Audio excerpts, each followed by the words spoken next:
Welcome, welcome, welcome. Welcome back to another Friday with me, your host, Red Rooster Guerilla, bringing you all the greatest topics you want to hear more about. Thanks for joining. Been away for a couple weeks, observing the Columbus Day weekend, or Indigenous Peoples Day celebration events or festivities, however you want to observe your holidays. Got a lot going on this fall. I got a lot coming up for you guys. It's going to be really exciting. But if you didn't know, we have our fall giveaway going on right now, which is our free Vanish holster. So if you're a CCW holder out there, I've heard great things about this particular holster. So you can get your hands on one, try it out, see if you like it. For free, we got, check out this drip. Got the drip in the house. Look at how ridiculous this can be. Do you even comms, bro? Yep, wear that at the gym. Of course, you can always get that information out. It's on the back. You'll get that free mesh radio. As you know, we have our mesh radio net up right now. RoosterNet going live right now. So go ahead and pop in. Give us a radio check in there. I already got 4 people from the class all over San Diego County that has gone in there to give me a good comms check. So all the way out to Alpine, to Chula Vista, to San Diego proper, we have folks linked up on RoosterNet mesh. That's infrastructure free, cell phone bill free, no license required to make that communication on AES 256-bit encrypted channels. You can get your hands on a mesh node and you can join the fun. I also got some other swag in there and free entry into Intro to Off-Grid Communications, which is coming up November 8th. Right, that's when our fall giveaway ends. November 8th, you can win your entry into the class. All you got to do is tag 3 friends, any of the posts I have between now and then. This is a great example. You can share this post as well. Share our stuff, comment, engage, help the algorithms. I'm trying to get to 1,000 followers on Instagram. It's really easy to do. I think we can do it. And this fall giveaway is going to help me do that. So obviously more people can see what Red Rooster has to give. All right, a lot coming up this fall, and some training. I got some real cool training coming up here that I cannot wait to do and capture and talk about on the upcoming shows. But I'm going to talk about some training I just got through. I had a great opportunity to do some training with Matt Hoff up there with West Coast Kinetic Solutions. What a great opportunity to not only refine skills, hone new skills, but take away things that I can apply later in my everyday practice at home.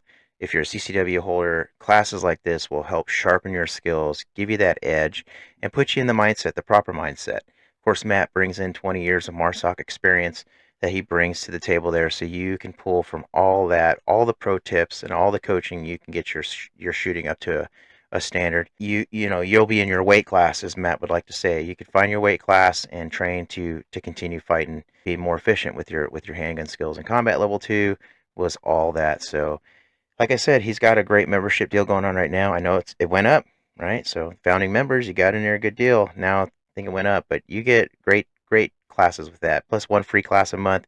You get free CCW renewals. You are pretty much set up if you take on West Coast Kinetic Solutions. It's a good deal. Like I said, I like to highlight all the training that's going on here. So if I haven't hit you guys up yet, if I haven't done any of your classes, hold tight. I'm coming. I'm going to be doing a whole segment on just training. Check this out. P2K, I don't know if you guys knew this, but they are hosting their Pumpkin Blast event November 1st. You get your hands on a Gatling gun. That's right. You get your hands on a Gatling gun from 4 to 6. I think all you got to do is bring in a pumpkin, and you can have the opportunity to lay waste to some pumpkins with a Gatling gun, real life Gatling gun. Sounds like something the whole family can be involved with. You get the son up there cranking the Gatling gun, dad's drinking beers, and then mom's, probably got her eyes covered, and the daughters are on their iPads. But boy golly, if you get your hands on a Gatling gun, it's a good time. Like I said, you get to blast a bunch of pumpkins. But yeah, November 1st, check it out. 4 to 6 p.m. I think it is. P2K. It's out there on Willow Glen Road out there in East County. So get your pumpkin blast on. Go do it. All right. I don't know if you guys saw this story. Did you guys see Tuesday the emergency landing of the airplane on the beach? Crazy, right? It seems like planes are just falling out of the air everywhere nowadays. Check this out. I'll let PB speak for itself here, because tell me, what did you see when this happened? Yo, homie came down. He was cruising for a second. He must have had skills, because the plane was mellow. It was mellow. It came, and it was like this. Then it started to hover, and the homie I thought it was just gonna fuck. No swear words, please. Folks, my bad. So sorry. I thought it was gonna be all bad, and then the dude literally just tucked himself into there like that. It was like as if an angel just caressed the plane and just set it down like that. It was honestly pretty amazing. I never seen nothing like it before. PB, what? All right, okay. All right, moving on. I don't know if you guys saw this last Saturday. I did because I was traveling up to Rainbow to go train with Matt. But the freeways, like 17 miles of the 5 freeway was closed down. If you happen to catch what the billboards were saying over the freeway, it was saying live fire over the freeway. So I don't know. Here's my take on this. The Department of Justice in California Department of Justice is an executive. You could consider it part of like an executive agency, or it's the law department under the governor and the state, but it's executed by the power of just like the federal government. You got your Department of Justice, which is your FBI, and then you got your Department of Homeland Security and all that. California has a very similar construct there.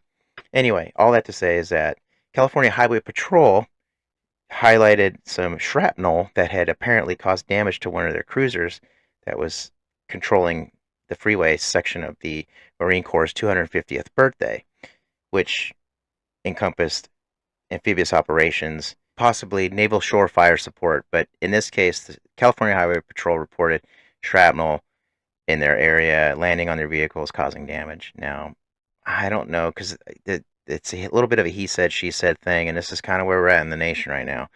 But California is saying it was dangerous. They shut down 17 miles of the freeway because of this dangerous live fire activity marking the Marine Corps' 250th birthday. So they were, I don't know if you guys knew this, but California and the feds are beefing right now because they don't like each other.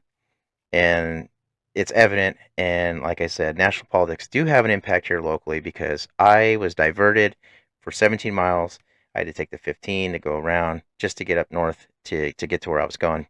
White House officials are saying it's an overreaction from state officials. I'm inclined to agree a little bit. It's the first time we've ever seen something so draconian, shutting down the freeway for what would be otherwise known as like just a regular military expo. Anyway, all that to say is that be mindful of that stuff when the state is beefing with the feds, and you get stuff like this that can occur. It could reroute your whole day. Made me late, I'll tell you that. Speaking of freeways, I don't know if you guys saw these crackheads the other day, right off Balboa. I think it's Pershing, right outside the Naval Hospital, right by the 5 freeway. America's finest city. Here you go. That's America's finest city right there. So I don't know, rather than shutting down 17 miles of the freeway, maybe we can get some of the crackheads off the streets. San Diego Sheriff's Office has just unveiled their new quadruped dog, which we've covered here on this channel, but we call them quad dogs. San Diego Sheriff's Department unveiling their latest in this pursuit to achieve technology and its innovation that it brings to law enforcement, which I'll show you here in Campbell, California. So I don't know if you guys know, this is up in the Bay Area, but you'll see we talked about the drones as the first responder program.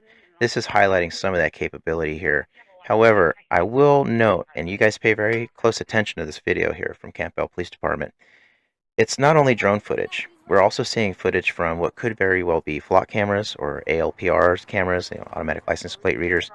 But if they're following a suspect, in this case, all the way from the Home Depot where he committed the theft, all the way to where he was arrested, you see algorithms at work here, because they were obviously nestling through a ton of video footage of where this person was walking, also tracking him on the drone. Flight time on drones isn't as long as you would think. In the interim, they were tracking this guy with cameras all over, the flock cameras is what I'm getting at. So just be mindful of that stuff when police and law enforcement unveil new technologies for our safety. Like I said, it's a crazy world out there. But let me just say here, support from the state of California's Board of State Community Corrections program, so the grant money funded this. Money to enhance officer safety and efficiency, Chief Berg states. He says, we're not just adding new technology, we're transforming how it's used to fight crime and give us a tactical advantage. Of course, I highlighted us in quotes because that's law enforcement.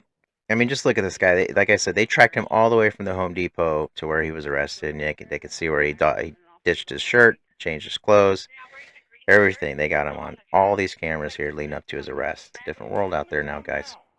Anyway, flock cameras, continuing on that theme, already being abused by the Department of Homeland Security, stated by the Auburn Police Department up in Washington. So this is an interesting one here, because it already shows that backdoors that the companies create in these camera systems have allowed, the federal government to come in and actually use it to help protect the safety of ICE agents as they're performing raids.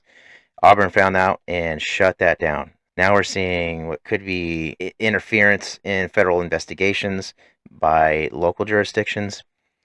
Whether you're a fan of the technology or not, it just goes to show that in this case, the team that's in the administration now may not necessarily be the team in 28 forward, showing you that there are already backdoors to find and identify people for our safety.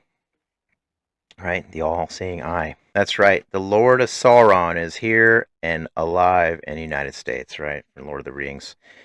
Remember, the all-seeing eye could see you whenever you're doing stuff. So that's pretty much where we are. And I don't know if that was an attempt at being prophetic, but nonetheless, the Eye of Sauron. The Eye of Sauron is here and alive.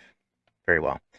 All right, speaking of ICE protesters, did you guys catch the other night when, because I don't know, there's ongoing operations targeting illegal immigration, and San Diego is obviously part of this.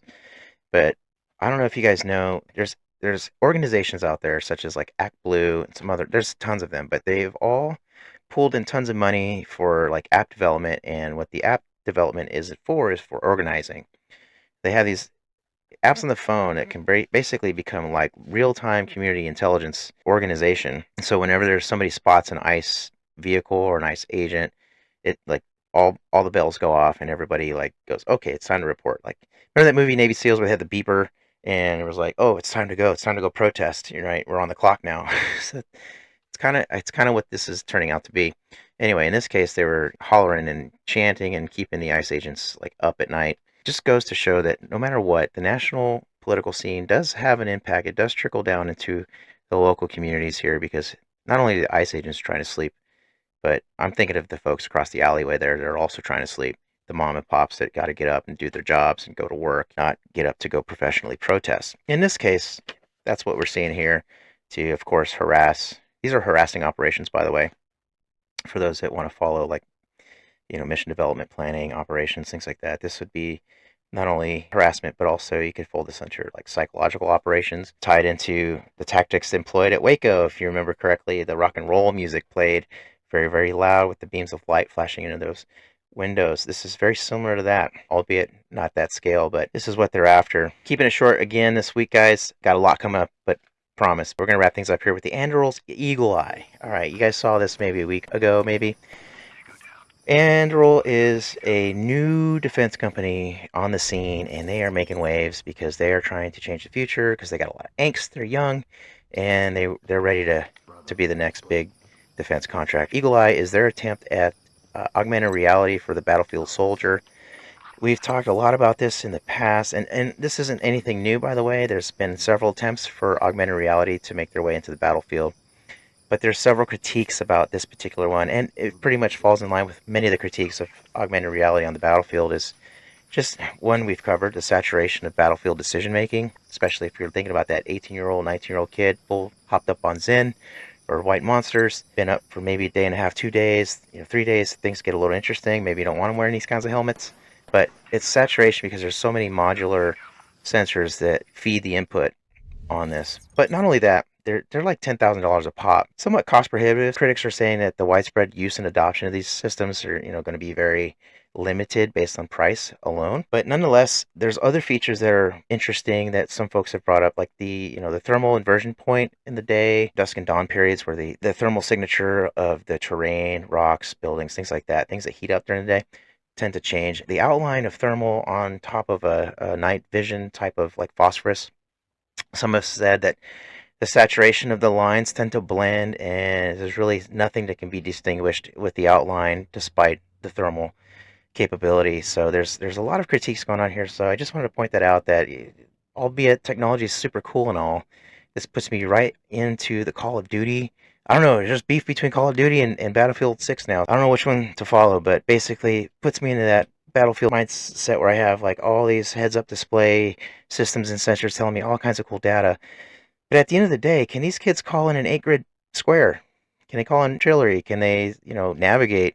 Can they find a compass system, or do they even know the MGRS system? That's a good question. Because if a little helmet's telling me which direction to go for how many miles, then I don't need to know where I'm at. I don't even need to look at the map. I just follow what my head sensor tells me, and I go there. So you can kind of see the direction we're going. And I argue, is this where AI will fill the gap for that battlefield decision making? We're already been told that there's high-level officials in the Pentagon, in the Department of War, already using ChatGPT and other large language models to mission plan and make decisions based on the information they're presented. All these stars, all they add up to is an AI platform at the end of the day. All right, folks, I know it's a pretty short one this time, but I'm just glad to be back. I hope you're glad to keep seeing me. Again, if you like what you're getting here, don't forget to like, share, subscribe. Let's get the Rooster out there. Let's get him to 1,000 followers. It's super easy to do. You can do it. Help me get there. Like I said, tag 3 friends.